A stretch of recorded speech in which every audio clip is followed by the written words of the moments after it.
Assalamualaikum warahmatullahi wabarakatuh. Halo semuanya teman-teman, selamat malam, selamat datang kembali di channel kesayangan kita, channel Ilo Ekstrim. Dan masih bersama saya Ilo dimanapun teman-teman berada. Semoga teman-teman selalu dalam keadaan sehat walafiat tanpa kekurangan satu apapun, amin amin ya robbal alamin. Dan pada kesempatan yang baik ini, saya akan membawakan satu kisah favorit kita semua, kisah Citra dan Abi. Wow, pasti udah kangen nih sama logat Bima ya. Dan terima kasih kepada Ibu Wahyu Dia Suryani ya atas izin kami untuk membawakan kisah yang luar biasa ini. Tapi sebelum kita masuk ke dalam kisahnya, buat teman-teman yang mungkin belum subscribe, bisa diklik dulu tombol subscribe. Jangan lupa lonceng notifikasinya dinyalakan agar teman-teman selalu mendapatkan notifikasi dari konten-konten yang akan kami upload di setiap harinya. Dan kami juga ingin mengucapkan terima kasih ya kepada seluruh teman-teman yang sudah selalu setia hadir, yang sudah selalu mendukung kami, karena teman-temanlah kami selalu bersemangat berkarya di setiap harinya. Oke, gak pakai berlama-lama lagi, pasti udah gak sabaran kan untuk masuk ke dalam kisahnya. Kita langsung saja masuk ke dalam kisahnya. Bodoh horor Rumah Makan Bo Ratmi, kisah Citra dan Abi. Siang itu, selesai syuting, Citra, Bima, Clarissa, dan Mas Untung buru-buru masuk ke dalam mobil karena udara yang lumayan panas. Langsung ya Mas Botak, setel AC ke level minus 100 derajat. Ih, gila panasnya cuaca di Jakarta, kayak di neraka. Meleleh semua makeup Eke gara-gara keringetan mengalir terus seperti anak sungai. Gerutu Bima panjang lebar sambil mengeluarkan kipas tangannya dan mengipas-ngipas dengan membabi buta. So tau lu Bim, emangnya lu tahu panasan neraka kayak apa? Emangnya lu udah pernah main ke sana? Atau jangan-jangan lu punya cita-cita ya mau pergi ke sana? Goda Clarissa. Ih, amit-amit ya Nek, amit-amit, jawab Bima sambil memukul-mukul dashboard mobil Citra. Itu kan hanya perumpamaan, you know, perumpamaan. Ih, gak asik. Bima pura-pura marah. Iya, papi nambah deh. Bima yang cakep, cakepnya cakep banget, udah kayak bintang film India yang namanya Rai Kapur. Goda Clarissa lagi. Emang ada bintang film India yang namanya Rai Kapur? Tanya Bima lagi dengan wajah kegeran. Ada dong, wajahnya cakep bener deh pokoknya, jawab Clarissa.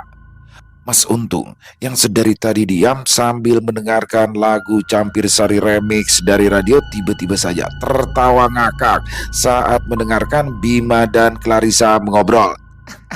Mase digodain Clarissa kok mau aja. Lawang Rai Kapur kok dikira jenenge artis.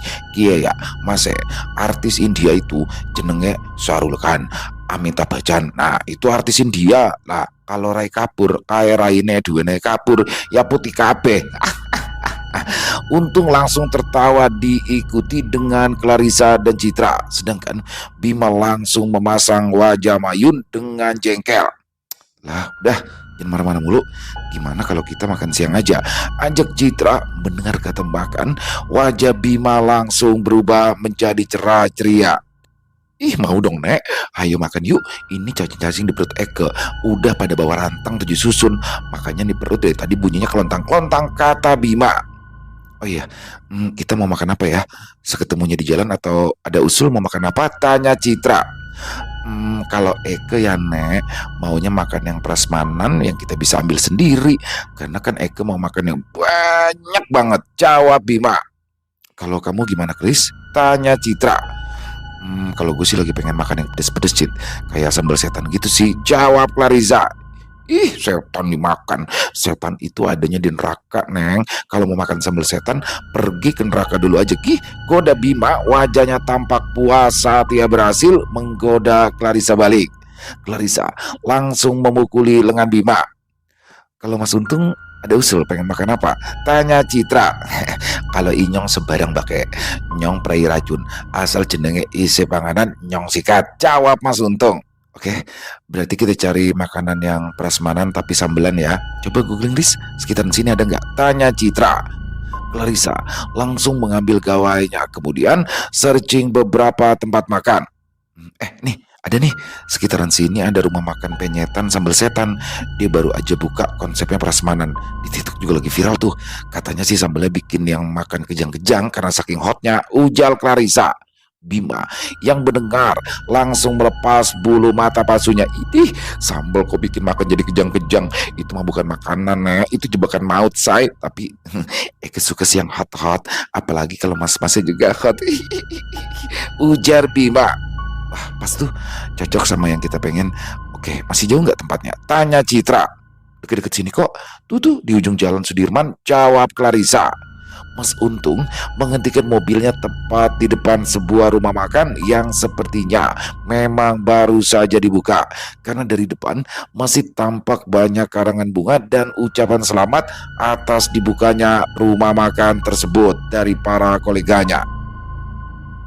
Rumah makan ini tampak penuh dengan mobil-mobil yang terparkir rapi, belum lagi parkiran sepeda motor yang full. Seorang juru parkir memberikan aba-aba kepada Mas Untung untuk bisa parkir di lahan yang sudah hampir penuh.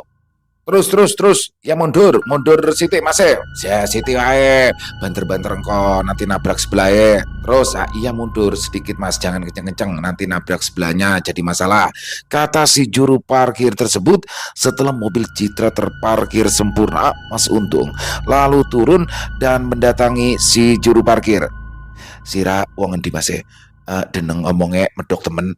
Kamu orang mana Mas? Kok ngomongnya medok banget? Tanya Mas Untung. Inyong wong Kebumen asli Mas. Lah Mas wong endi? Saya orang Kebumen asli Mas. Kalau Mas orang mana? Jawab si juru parkir. Wah, angker nyong wong asli Tegal Mas. Tapi nyong yo akeh sedulur nang Kebumen. Nyong sering dolan mengkana. Kalau saya orang asli Tegal Mas, tapi saya juga punya saudara banyak di Kebumen. Saya juga sering main ke sana. Jawab Untung. Nang kene rame terus kayak naya Mas. Oh, saben dina rame Mas nang kene. Disik panggonane ora nang kene, tapi nang gang cilik. Tapi karena rame terus akhirnya sing duwe rumah makan pindah marang kene. Setiap hari rame Mas di sini. Dulu tempatnya tidak di sini, tapi di dalam gang kecil. Tapi karena rame terus akhirnya yang punya rumah makan pindah ke sini. Jawab juru parkir tadi. Mereka lalu ngobrol-ngobrol sejenak. Wah, ketemu sedulur kia ceritane ya Mas. Iya Mas ya wis kapan-kawan dewek ngobrol-ngobrol lagi ya. Nyong ngarep mlebu disit, wetenge nyong wis kencat ki. Ujar Mas Untung lalu melambaikan tangan ke arah juru parkir tersebut dan buru-buru masuk mengejar Citra dan yang lainnya. Rumah makan Mbok Ratni. Begitu tulisan pelang besar yang ada di depan rumah makan bergaya klasik modern.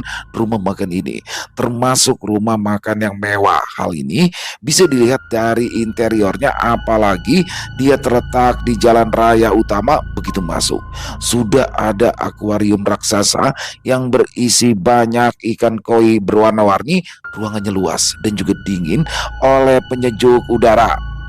Selamat datang di warung makan Mbak Ratmi, kata seorang satpam dengan ramah saat membukakan pintu untuk Clarissa dan juga teman-temannya. Setelah masuk, seorang gadis dengan wajah sedikit pucat tapi tetap berusaha tersenyum langsung menghampiri. Untuk 4 orang ya Kak? Mari silakan di sebelah sini, kata gadis itu dengan ramah. Suasana di dalam tempat makan itu sangatlah ramai. Bahkan hampir semua tempat duduk telah terisi, mungkin karena memang bertepatan dengan jam makan siang. Mereka lalu dipersilakan menuju ke satu-satunya meja makan yang masih kosong, sebuah meja dengan 4 kursi kayu yang memiliki bantalan empuk berwarna merah. Ini menunya Kakak. Kakak mau pilih menu paket atau menu prasmanan? Tanya gadis itu sambil menyerahkan sebuah buku menu kepada Citra. Bedanya apa Mbak? Tanya Citra. Kalau menu paket ada di buku menu Kakak. Kakak bisa langsung pesan ke saya mau paket yang mana. Tapi kalau mau yang prasmanan silahkan langsung ke meja dekat kasir. Nah di sana semua makanan sudah tersedia. Kakak tinggal ambil mana yang kakak mau, langsung bayar ke kasir. Untuk minumannya bisa dilihat juga di buku menu, biar saya catat ya, jawab gadis itu. Mendengar penjelasan dari pelayan tadi, Bima buru-buru bangkit dari duduknya, tapi dengan cepat Clarissa menarik bajunya. Pesan minum dulu dodol. Gak sabaran amat sih, gerutu Clarissa. Mbak tolong dicatat ya, saya pesen es teh jumbo 3 gelas sama air mineral dingin 2 botol, kata Bima. Pelayan itu melongo menatap Bima. Ini pesanan untuk 1 orang, tanyanya lagi. Hei, wajahnya biasa aja dong, gak usah melongo gitu. Perut Eke ini tahu nggak, bisa muat 1 galon air, jadi gak usah heran, jawab Bima yang langsung melangkah ke meja prasmanan. Buruan dong Nek, lu pada ambil deh makanannya. Gile bener antriannya. Eka aja tadi hampir tanding tinju sama bapak-bapak. Cuma gara-gara rebutan ikan kakap yang tinggal sebiji doang, kata Bima yang baru saja datang dari meja prasmanan sambil membawa 2 piring nasi dengan full lauk pauk dan sambal yang membumbung tinggi. Gila lu makan apa kesurupan sih Bim? Tanya Clarissa. Loh, Eke kan udah bilang Nek, perut Eke isinya cacing semua pada bawah rantang 7 susun. Nah, sekarang mereka pada protes karena gue telat makan. Nah ini ngapain pada ngejogrok di sini nggak buruan ambil makan? Tanya Bima. Gue sama Citra pesan nasi paket aja. Kagak betah lihat antrian panjang kayak gitu. Jawab Clarissa. Loh, Mas Untung mana ya? Tadi kan ambil makanan prasmananya sama kamu. Tanya Citra. Tuh, orangnya baru datang, panjang umur deh Mas Botak, jawab Bima sambil menyuap nasi dan sambal banyak-banyak ke mulutnya. Wih, gila banget Jan, antriannya koyo wong arep nonton sepak bola mbak kek, luar biasa.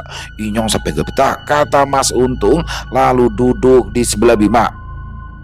Mas Untung mau makan apa mau berkebun? Ledek Clarissa yang melihat isi piring Mas Untung lebih banyak lalapannya daripada nasi dan lauknya. Ada tomat, timun, daun kemangi, kubis, kacang panjang, terong bulat, semua diambil full 1 piring.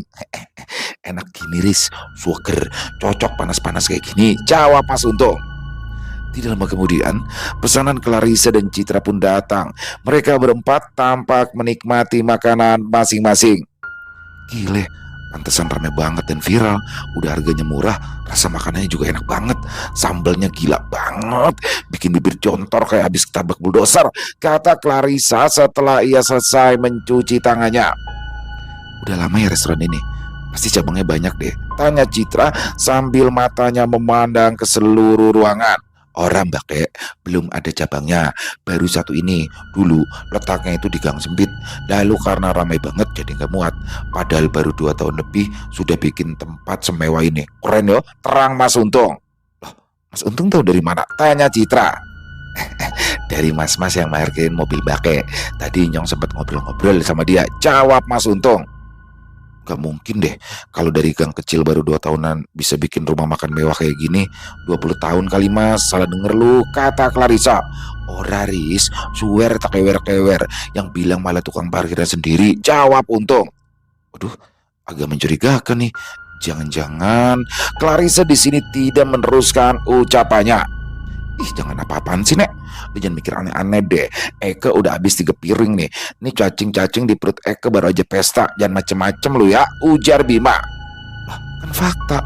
Masa iya buka tempat makan baru 2 tahun udah bisa buat tempat semewah ini, jawab Clarissa. Ih, ya mungkin aja dong pemiliknya baru dapat warisan keles. Jadi jangan suka seujon ya, kata Bima. Udah, jangan ngomong yang enggak. Pulang yuk, udah ngantuk nih. Sebentar, gue bayar dulu ya. Citra lalu melambaikan tangannya kepada pelayan berwajah pucat yang tadi melayani dia. Minta bilnya ya mbak, kata Citra. Pelayan tadi hanya mengangguk. Lihat deh, wajah pelayannya aja pucat. Udah kayak dipaksa nonton film horor 6 jam nonstop. Jangan-jangan tempat makan ini emang pakai penglaris. Itu tuh penglaris setan yang suka ileran, terus ilernya netes-netes di makanannya biar makanannya kerasa enak. Goda Clarissa. Ya, Clarissa memang sebenarnya hanya bercanda. Dia hanya ingin menakut-nakuti Bima. Riz, stop deh lu ya. Mendingan lu diem deh sebelum Eke muntahin ikan kakap, cumi balado, gurita asam manis, ayam goreng serundeng, sama apalagi tadi ya, kata Bima sewot. Clarissa langsung tertawa ngakak. Tidak lama kemudian, pelayan tadi datang sambil membawa kertas bil. Ini kak, silakan bayar di kasir, ujarnya lembut. Citra menerima kertas bil dari pelayan itu, tapi secara tidak sengaja tangannya bersentuhan dengan tangan pelayan yang berwajah pucat itu. Dan seketika itu juga muncul vision di dalam bayangan Citra, yaitu gadis itu tampak disekap di sebuah kamar mandi. Mulut, kaki dan tangannya dilakban. Citra langsung terdiam. Citra, lu gak apa-apa kan? Tanya Clarissa sambil menggoyang-goyangkan badan Citra yang masih terdiam. Citra tiba-tiba saja tersadar. Iya, gue gak apa-apa, aman kok, jawabnya lagi. Gadis pelayan itu masih diam di samping Citra dengan tatapan heran. Mbaknya namanya siapa ya? Tanya Citra. Lucy mbak, jawab gadis itu. Mbaknya udah lama kerja di sini? Tanya Citra lagi. Baru sebulan mbak, jawabnya lagi. Oh, kerjanya sampai jam berapa ya? Sampai tutup mbak, biasanya jam 10, paling lambat jam 11. Oh oke, terima kasih ya mbak Lucy, nanti saya bayar di kasir, kata Citra. Kemudian gadis pelayan itu hanya mengangguk lalu pergi meninggalkan Citra. Kenapa deh? Lu pasti lihat vision gadis itu ya? Tanya Bima. Sebentar ya, gue mau ke kamar mandi dulu, gue mau mastiin sesuatu, kata Citra sambil berlari menuju toilet. Tidak lama kemudian, dia pun kembali lagi. Bener, itu toilet yang ada di dalam vision gue, ujar Citra. Emang ada apaan sih, Nek? Ih, bikin aku jadi penasaran deh, kata Bima. Nanti aja deh, di mobil aku ceritain. Sekarang pulang aja yuk, ajak Citra buru-buru pergi ke kasir untuk membayar. Dan mereka berempat lalu buru-buru keluar dari tempat makan itu. Ayo dong Nek, ceritain, tadi lu lihat apa? Tagih Bima. Gue tadi lihat mbak pelayannya disekep di sebuah kamar mandi. Dan benar juga waktu gue cek ke kamar mandi, di kamar mandi rumah makan itu adalah tempat penyekapannya, kata Citra. Hah, serius lo Cit? Wah pasti perampokan nih. Tapi jangan-jangan vision lu kali ini salah deh, bantah Clarissa. Aku juga gak tahu, setahu visionku belum pernah salah, kata Citra lagi. Emangnya lu tahu nggak kapan kejadiannya? Tanya Clarissa. Gak tahu, visionku kan cuma ngeliat sesuatu yang akan datang, entah nanti malam, besok, minggu depan, aku juga nggak tahu, jawab Clarissa. Aduh, susah juga ya. Kan nggak mungkin juga kita bantu ngawasin gadis itu 24 jam terus menerus, gumam Clarissa lirih. Apa kita laporin polisi aja ya Cit? Tanyanya kemudian. Lapor polisi? Atas dasar apa? Vision gue? Apa perasaan gue? Bisa diketawain polisi sekantor kita, jawab Citra. Juga ya, gak ada bukti, gak ada saksi, kata Clarissa sambil garuk-garuk kepalanya yang tidak gatal. Mohon maaf Mbak Pe, apa perlu Inyong bantu? Karena tadi di parkiran kan Inyong kenalan sama si Somad itu loh, yang sama-sama dari Jawa Tengah. Apa Inyong minta bantuan dia ya untuk membantu menjaga Mbak Pe pelayannya? Tanya Mas Untung. Pinter banget sih lu Mas Botak. Boleh juga tuh. Jadi kan kita nggak perlu ngawasin 24 jam. Kalah deh supermarket Nek yang buka 24 jam, sela Bima. Boleh Mas Untung. Tapi sebelumnya kita lakukan penyelidikan dulu deh. Gimana kalau nanti malam kita balik lagi ke sana? Ya anggap aja kita main detektif-detektifan gitu mumpung gue libur syuting beberapa hari, kata Citra. Nggak ada Nek. Enggak, Eke paling males main-main begituan. Enggak hobi Eke. Apalagi ye semua tahu kan Eke enggak hobi menyelinap begitu. Lalu semua kan tahu body goals Eke. Coba lu bayangin kalau misalkan Eke harus sembunyi. Mau sembunyi di mana coba dengan badan segede gini? Belum Eke duluan yang ketahuan. Bisa berabe dong, ujar Bima. Ya udah, lu di apartemen aja biar gua sama Citra yang menyelidiki, jawab Clarissa dengan sebal. Sementara itu, di dalam ruangan kantor di rumah makan Boratmi, tampak duduk seorang wanita cantik di hadapan seorang laki-laki yang tengah menikmati rokoknya.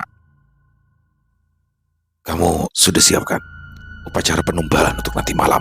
Tanya laki-laki itu. Tenang aja Mas, semuanya sudah diatur. Nyai Sindur Gelati sendiri yang sudah menandai korban yang akan dijadikan tumbalnya.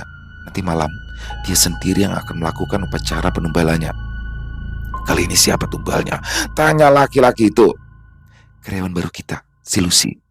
Aku sudah menyelidiki latar belakang gadis itu. Gadis itu berasal dari desa yang cukup jauh di Jawa Timur. Ibunya sudah lama meninggal.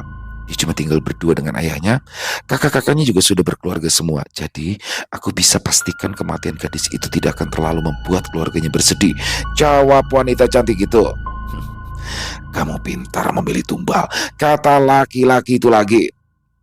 Tentu saja Mas, aku sangat selektif memilih korban untuk kita jadikan tumbal selanjutnya. Karena aku tidak mau ribet dengan urusan menuntut keluarga. Bisa kamu bayangkan, kalau dia masih punya keluarga besar, bisa habis mereka menuntut kejelasan kematian tumbal kita, kata wanita itu. Bagus. Tidak terasa, sudah 2 tahun kita melakukan segala ini, ujar laki-laki itu. Iya mas, sejak kita berkenalan dengan Nyai Sindur Kelati, usaha kita bisa semakin maju. Aku tidak bisa membayangkan kalau kita dulu tidak berkenalan dengan beliau.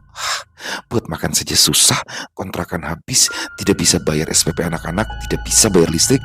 Tapi untung sekarang kita bahkan bisa punya tempat semewah ini, kata wanita itu. Aku jadi penasaran, bagaimana caranya Sindur Gelati memilih korban calon tumbalnya? Lalu apa yang kira-kira yang dialami calon korban? Kok yang aku dengar calon korban wajahnya selalu pucat seperti ketakutan? Tanya laki-laki itu. Nyai Sindur Gelati bisa merasakan auranya, mas.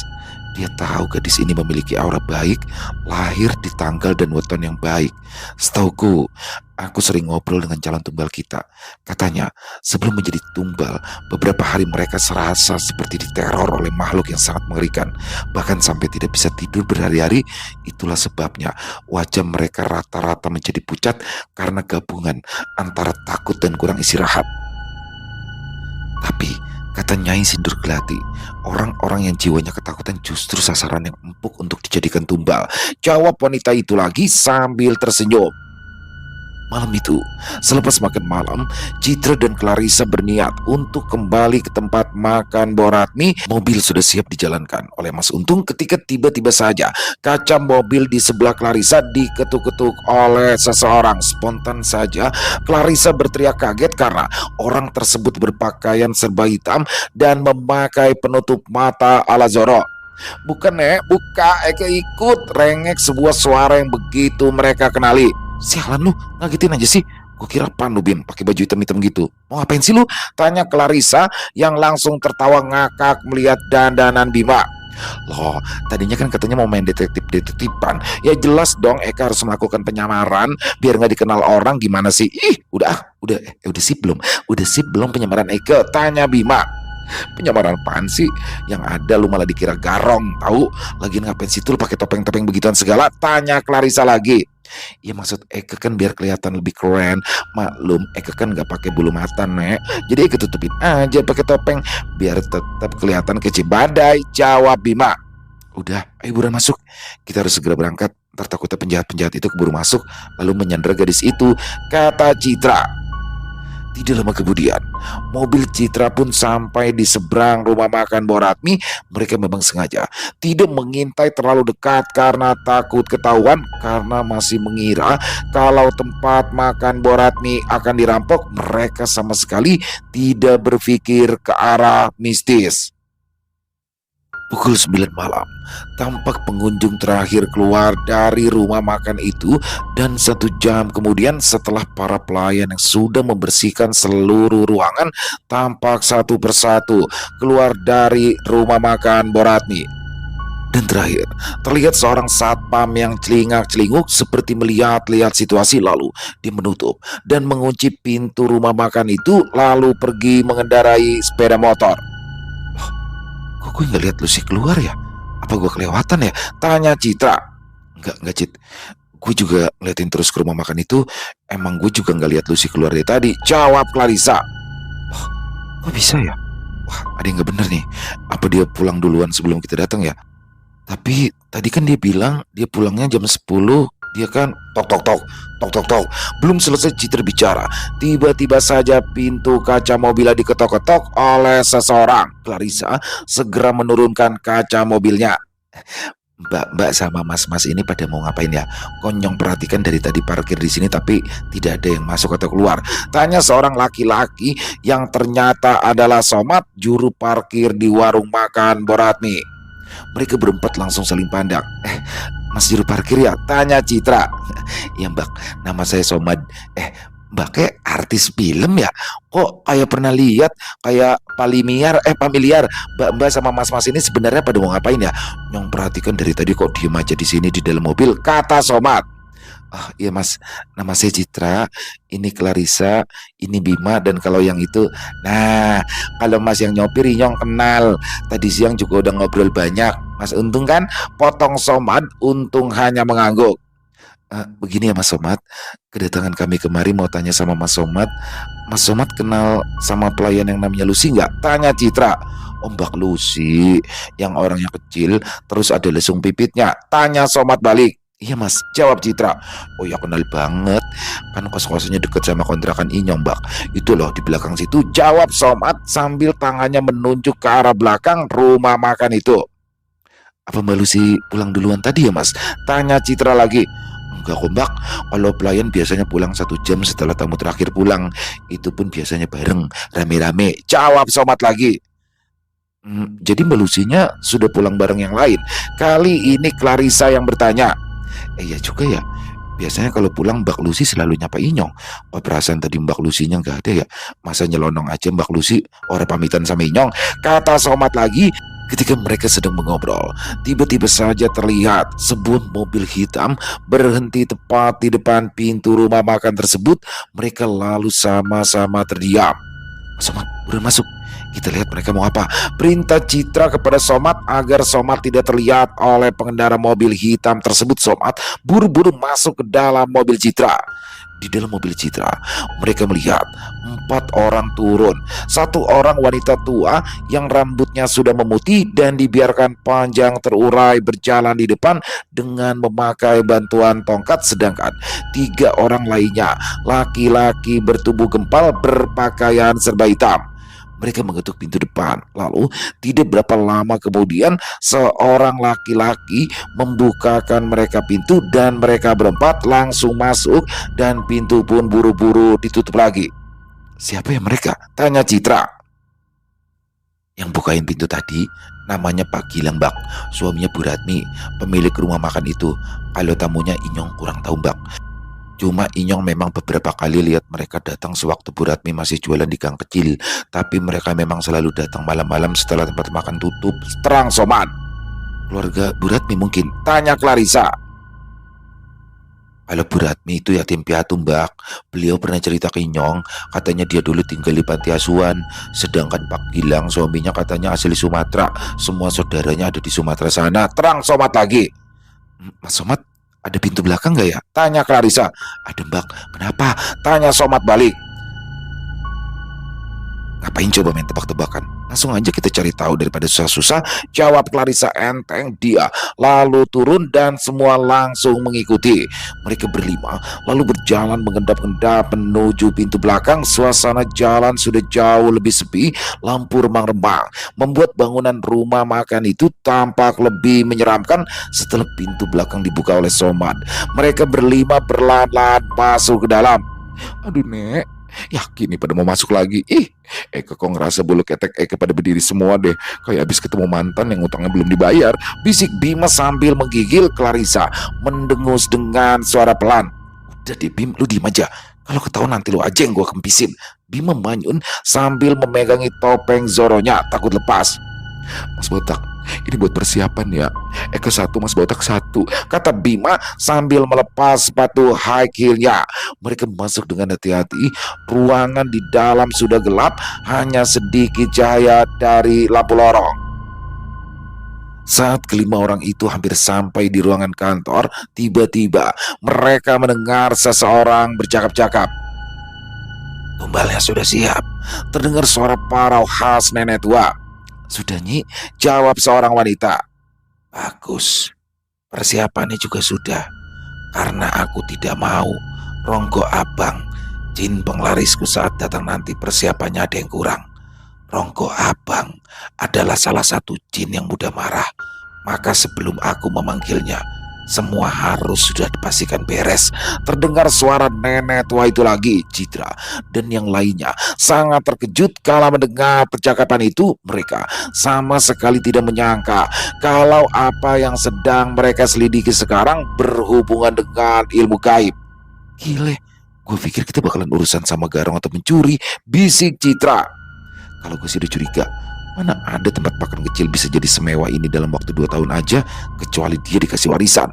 Jawab Clarissa dengan suara pelan juga. Tiba-tiba saja terdengar suara langkah kaki mendekat. Seorang penjaga yang tadi datang bersama nenek tua itu tiba-tiba saja menepuk bahu Bima dari belakang, yang memang saat itu Bima berjalan paling belakang. Ih kadal, anak kodok disangka kampret, seru Bima dengan lata karena saking terkejutnya ditepok dari arah belakang. Mau apa kalian semua? Bentak penjaga itu Clarissa. Langsung berjalan ke arah penjaga itu sambil mengepalkan tangannya. Gue cuma mau kasih lu dua pilihan ya. Lu yang minggir atau gue bikin lu tidur manis malam ini. Penjaga itu malah terkekeh dan langsung menyerang Clarissa. Dengan sigap menghindar, melayangkan pukulan strike ke arah dagu penjaga itu, dan spontan saja penjaga itu langsung sempoyongan kemudian ambruk. Somat yang tidak pernah melihat Clarissa adu jotos langsung melongok. Waduh, tenanan nih Ki. Wong ayo kok jotosannya kayak petinju profesional. Waduh, beneran ini orang perempuan kok pukulannya seperti petinju profesional. Seru si Somat. Mendengar suara berisik, tiba-tiba datang penjaga yang lainnya. Dia terkejut kala melihat temannya jatuh pingsan. Buru-buru dia maju dan mencoba mencengkram leher Clarissa, tapi Clarissa segera menangkapnya dan mengunci tangannya. Lalu dengan satu tendangan memutar, brak, penjaga itu jatuh tersungkur. Nih, belajar dulu deh sama gue, level sabuk hitam, kata Clarissa sambil membetulkan jaketnya. Ternyata tidak lama kemudian penjaga yang ketiga muncul dari arah belakang dengan membawa pentungan. Melihat itu Bima pun langsung panik. Ih, jangan harap Eke diem ya Beb. Nih, kekuatan hak heel 12 cm.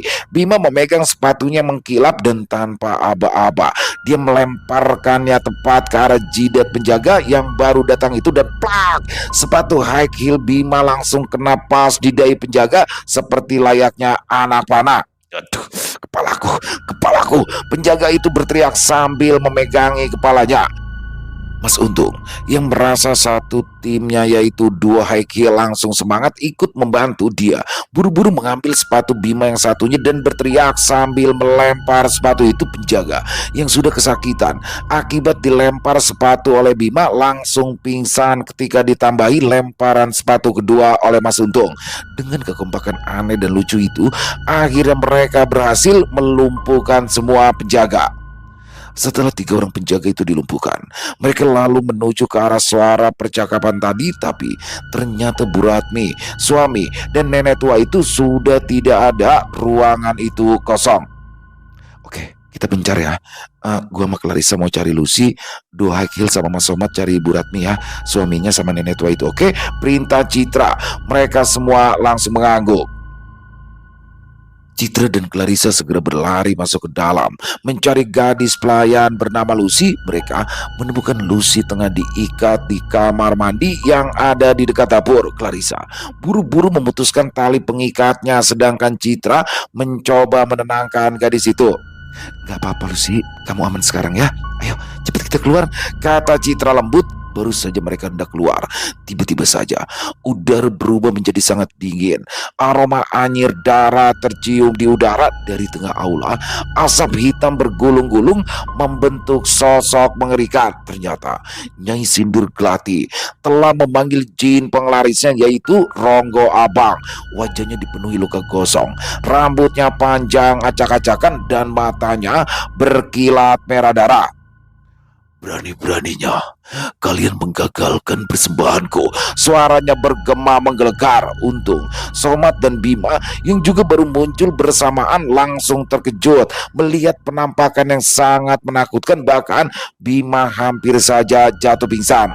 Astaga Nek, itu bukan cosplay Halloween, itu real Nek, real horror, ujar Bima sambil tangannya mencengkram erat baju Mas Untung. Mas Untung juga merapat ke arah dinding sambil bergumam, ya Allah, baru kali ini Inyong orang beruntung iso ketemu setan bener-bener sial Inyong, katanya. Sedangkan Mas Somad mulutnya sedari tadi berkomat kamit membaca doa makan dan doa akan tidur karena saking gemetarannya.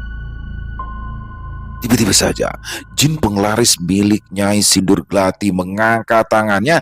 Citra dan teman-temannya hanya mampu memejamkan mata pasrah dengan apa yang akan terjadi. Akan tetapi setelah jin itu mengangkat tangannya untuk mengumpulkan energi hitam, tiba-tiba saja dia melemparkan sebuah bara api besar dari tangannya ke arah ruang tengah dan brak, Api itu menyambar ke seluruh rumah makan. Ternyata kegagalan penumbalan membuat jin penglaris itu menjadi marah. Kekuatan hitamnya menjadi semakin liar, membakar segala sesuatu yang ada di sekitarnya. Wanita cantik pemilik rumah makan dan suaminya yang panik buru-buru keluar dari dalam salah satu ruangan tempat persembahan, mencoba untuk menyelamatkan diri.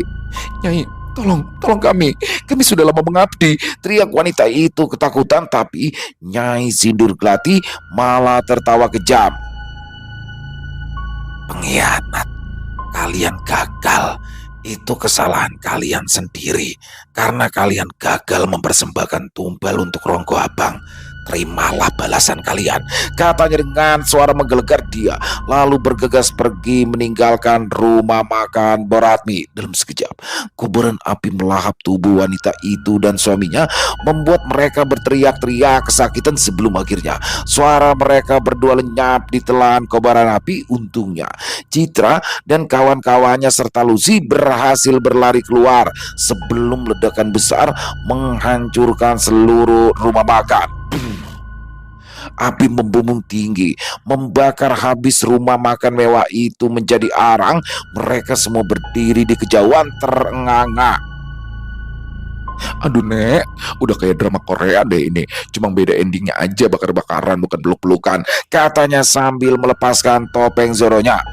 Ora apa-apa Mas ya, sing penting kita semua selamat. Kalau tidak ya sekarang kita udah jadi kambing panggang. Ya Allah, untung Inyong selamat ya Allah, kata Untung menimpali.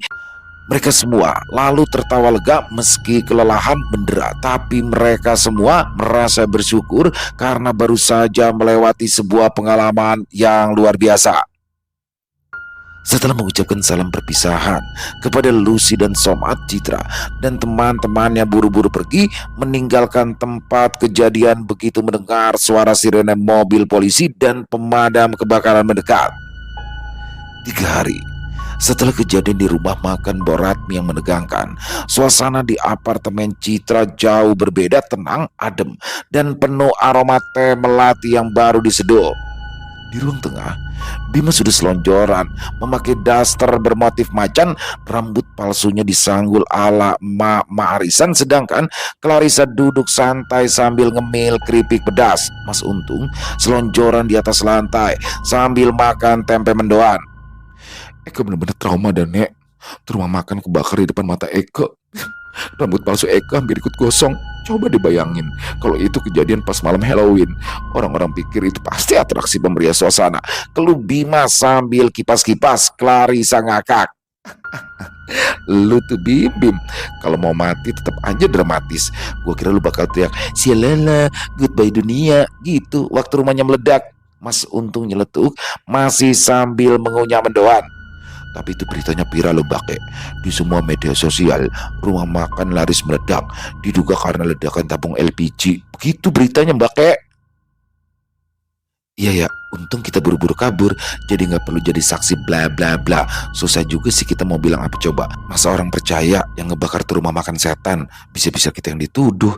Untung Mas Somad sama si Lucy juga pikirannya sama, dan mereka sama-sama tutup mulut, ngaku nggak tahu apa-apa, kata Clarissa. Citra hanya tersenyum dari arah dapur membawakan teh hangat. Tapi serius deh, gue bersyukur kita semua selamat, dan Lucy sekarang juga udah aman. Dia dijemput sama keluarganya kemarin. Clarissa mengangguk. Untung kita bertindak cepat ya, kalau enggak dia mungkin udah ya jadi menu tambahan si jin penglaris itu. Please deh Clarissa, jangan ngomongin nama dia lagi ya. Eka masih mimpi buruk. Tiap malam berasa dikejar nenek-nenek gosong sama bau dupa, saut Bima sambil meringkuk di pojokan sofa. Mas Untung tertawa lepas. Tenang Mas, ora apa-apa. Untung ada 2 high kill, jadi semua setan penjahat bandit bisa kita tumpas Mas. Malam itu ditutup dengan tawa hangat, teh manis, dan sepotong mendoan yang jadi rebutan Untung dan Bima. Selesai. Wow, luar biasa kisah Citra. Kali ini nggak ada Abinya tapi ya, Abinya nggak muncul dan hanya Citra dan Clarissa, Bima dan juga Mas Untung Inyonge. Jadi luar biasa sekali. Bagaimana di sini mereka berempat ya, termasuk 2 high kill tuh Bima sama Mas Untung, berhasil mengganggalkan penumbalan daripada rumah makan Boratmi. Waduh, ternyata rumah bener ya, Clarissa tuh dari awal sebenarnya dia awalnya cuma pengen bercanda loh, cuma pengen bercandain si Bima tuh bahwa rumah makan ini pakai pesugihan atau penglaris ya. Tapi ternyata bercandaan itu bener ya, benar-benar terjadi dan memang baru 2 tahun tiba-tiba langsung bisa rumah makan mewah yang tadinya hanya di tempat yang kecil. Jadi rumah makan itu kan jarang yang bisa secepat itu ya teman-teman ya. Karena bisnis-bisnis seperti rumah makan, kafe itu kan butuh agak panjang tuh waktunya. Dan di sini keren pakai banget bagaimana akhirnya vision dari Citra berhasil menyelamatkan nyawa orang lain yaitu Lucy yang harusnya sudah dijadikan target penumbalan selanjutnya. Luar biasa sekali. Terima kasih kepada Ibu Wahyu Dia Suryani atas kisahnya yang luar biasa. Dan semoga kisah barusan bisa menghibur teman-teman semua para pecinta penikmat horor misteri. Lebih khususnya lagi kepada para subscriber dari channel Ilo Extreme. Dan buat teman-teman yang mungkin punya komentar lain ya, bisa menuliskan di dalam kolom komentar ataupun hanya sekedar saling menyapa. Insya Allah kami akan membalasnya satu persatu. Buat teman-teman yang suka dengan videonya bisa diklik tombol like-nya, tombol jempolnya, boleh juga ya dibantu di-share link videonya ini ke teman-teman yang lain agar juga ikut merasa terhibur. Dan sekali lagi buat teman-teman yang mungkin belum subscribe, yuk diklik dulu tombol subscribe, jangan lupa lonceng notifikasinya dinyalakan agar teman-teman selalu mendapatkan notifikasi dari konten-konten yang akan kami upload di setiap harinya. Dan untuk channel Ilo Extreme kami upload setiap malam teman-teman ya, setiap jam 7 malam waktu Indonesia bagian Barat. Oh iya, buat teman-teman yang mungkin punya kisah horor misteri ya, yang apabila mungkin berkenan untuk dibawakan di channel kami, silakan bisa mengirimkannya ke nomor telepon kami yang ada di sini, bebas ya. Kirimannya boleh dalam bentuk tulisan, boleh dalam bentuk rekaman suara, pokoknya senyamannya teman-teman aja. Dan buat teman-teman yang sudah mengirimkan kisah, kami ucapkan terima kasih. Di akhir kata saya Ilo mengucapkan permohonan maaf apabila mungkin dalam pembawaan kisahnya barusan ada kata-kata saya yang salah ataupun ada kata-kata saya mungkin yang kurang berkenan. Saya mohon dibukakan pintu maaf yang seluas-luasnya. Sampai berjumpa lagi di konten-konten kami selanjutnya yang pasti tidak kalah ngerinya, yang pasti tidak kalah seramnya, masih bersama saya Ilo di channel Ilo Extreme. Salam sehat, sukses selalu untuk kita semua. Wassalamualaikum warahmatullahi wabarakatuh.